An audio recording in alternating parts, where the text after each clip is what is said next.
And within that 20 years of teaching, I also found myself burnt out, stressed, frustrated, and overwhelmed. And instead of me dealing with my issues in a healthy way, I began to drink.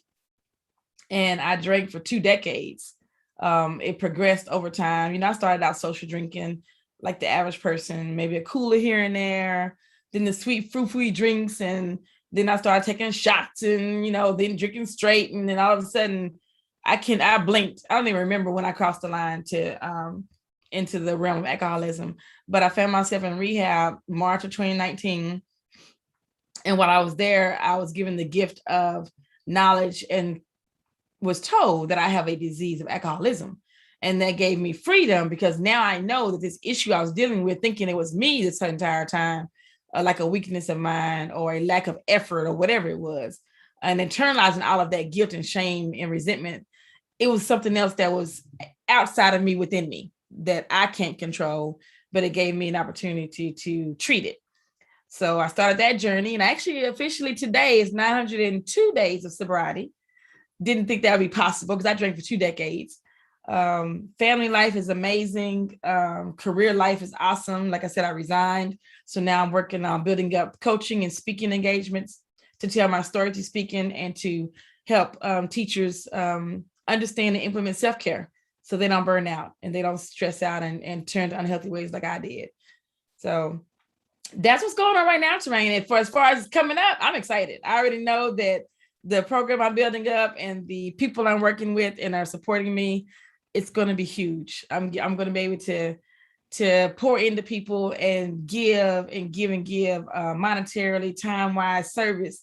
And it just feels good to know that I get to be that person, that I've been able to receive support from everybody else. I can start being that person for somebody.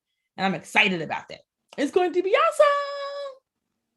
It's like you're paying it forward, right? Because when I met your spouse through the Zoom meeting, he had all these wonderful things to say about you. And I told him that when I spoke to you, I was like, she was saying all these great things about you, how you're there. You gave her the nickname, you gave her the support.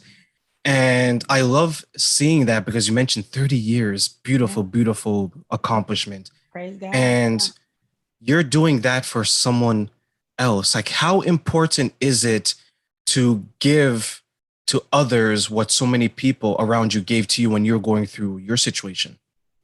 It's really important because I know what it feels like on the other end to receive. And it's actually pretty selfish because it feels so good to give. Matter of fact, these people should be telling me thank you for giving the opportunity to be of service and to support me, because it's the more you give, the more I think you step into more about yourself. Like, you step out of yourself to give to somebody else, which makes you step more into yourself. If that makes any sense. It's just, I can see that I have the ability to grow more by pouring into another person, which will enhance my reach on who I can help out. So I think that answered your question. Yeah. Absolutely. I look at it as you only can get so far, right? And I look at it as the best example I can give is no one can build a house by themselves. They're going to need other people, and no one can furnish a house to make it feel like a home. Sometimes it takes someone else. And there's always that example when you walk into someone's house, and because everything is so organized, so neat, you're afraid to sit down because it looks uncomfortable, right? But you're that type of person that you give this warm energy, and I'm guessing you get that warm energy from others as well, and you're giving it back. Do you ever feel and I always forget where this quote is from. Do you ever feel it's like that quote, you give from your cup runneth over? Do you ever feel that your cup is ever on empty, or is it always a full cup that you have and that's how you continue to help others? I think what I try to do now is make sure I keep my cup full. And not what I do now is I don't rely as much on external things to fill my cup.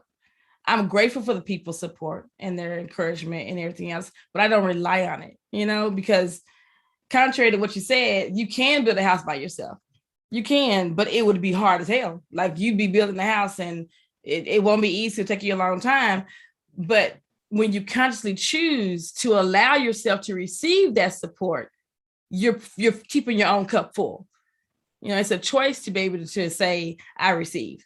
And I didn't receive that for years. I kept trying to do everything by myself. I was trying to build that house. Have you heard the one about like you building the plane while you're flying it? You're flying the building at the same time because you're not letting people come in and help you steward the flight and co-pilot with you or be a flight attendant.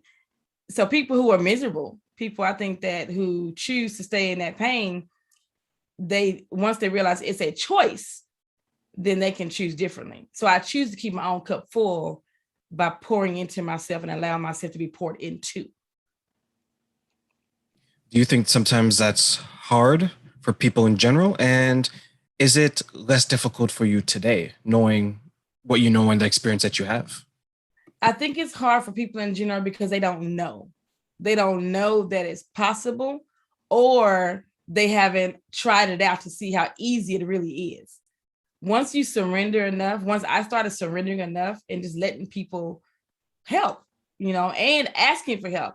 I learned that in rehab too. Strong people ask for help. Once I got out of my own way and started asking for help and receiving help, it became easier, but I didn't know. So I think the only reason why it's hard is because people don't know, or they don't give it a fair try. Like they might ask one person for support. Like if you're building a house and you might ask one person to help you brick it up, and they're like, oh, I'm busy. So then you just shut it down. Well, nobody's going to help me. I can't, instead of asking somebody else, they quit too soon.